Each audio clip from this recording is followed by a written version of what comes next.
Well, if you're just joining us, President Trump announcing in a tweet that he is replacing H.R. McMaster with Ambassador John Bolton as National Security Advisor. With me now to discuss, Kristen Tate, contributor at The Hill. Evan Siegfried is a GOP strategist, back with us as well. Katrina Pearson and David Webb.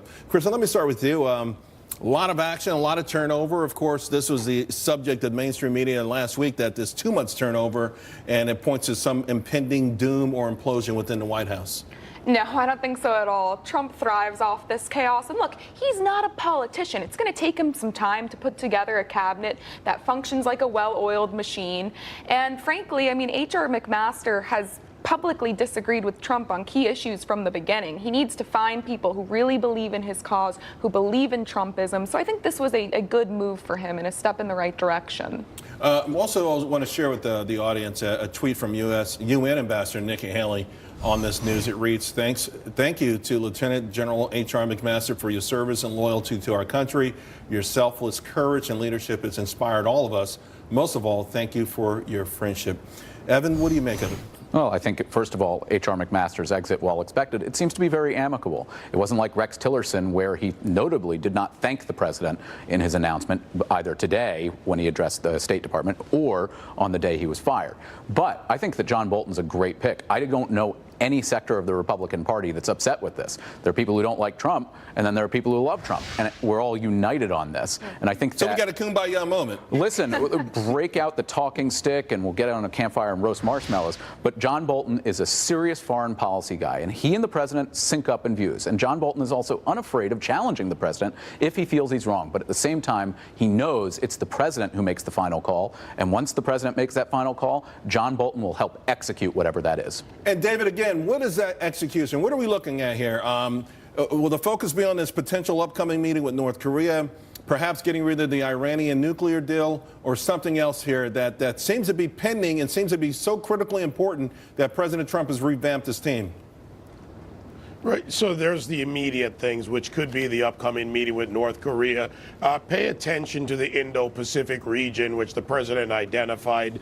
That's key. But the thing about this is John Bolton takes the approach of looking at the matrix. You look at the threat matrix, you look around the globe. You look at our interactions with NATO, you look at what's going on in Turkey with Erdogan, with the Kurds in northern Iraq. There's a lot of issues on the table. There's also how we position ourselves with our allies to be force multipliers around the world where we need them to work with us. You're going to have to look at the Saudi Arabians. That's going to be a key factor in this, right, given that Mohammed bin Salman, the crown prince, said that if Iran goes nuclear, then Saudi Arabia will buy nuclear weapons as well.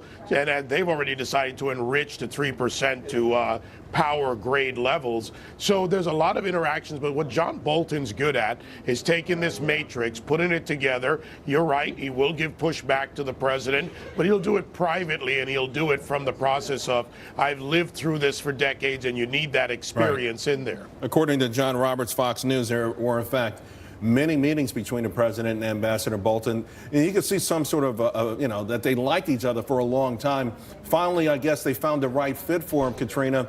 You know, one thing that's gotten a lot of criticism in GOP circles was this budget.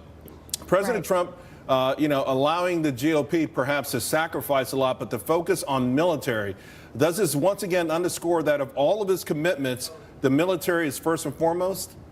Absolutely, Charles. I agree with all of your guests, and I think this was a huge factor with getting this spending done, is because we do need to definitely fund our military and really start to look like we're serious. And this is one of the things that the president has been upfront about. He wants the world to know that he will use all resources if necessary. And I think John Bolton, as David said, has a great grasp of the matrix. And not only that, but his experience as ambassador to the United Nations gives him that ability to understand the cultures, right, which is vastly different between the United States and others, and that's going to be a key component into diplomacy and future action. Kristen, should this be it, do you think? I mean, I know I can't keep up with all the rumors, but it feels like this was the last sort of key change. Right now it seems like it is, but with Trump, you never know. We want the best people in the positions. If that means more turnover, so be it. The days of bureaucrats having their jobs for far too long are over. Trump has made it clear he's willing to get rid of people if they're not a good fit. You think that's the right assessment of this? I do, actually. I think that every president should have a cabinet and advisors that they're comfortable with, because that way they can thrive on all cylinders. And I think that the only minor changes that will be coming will there be a new deputy national security advisor, somebody that Bolton picks, or will McMaster's deputy stay on and help with the transition?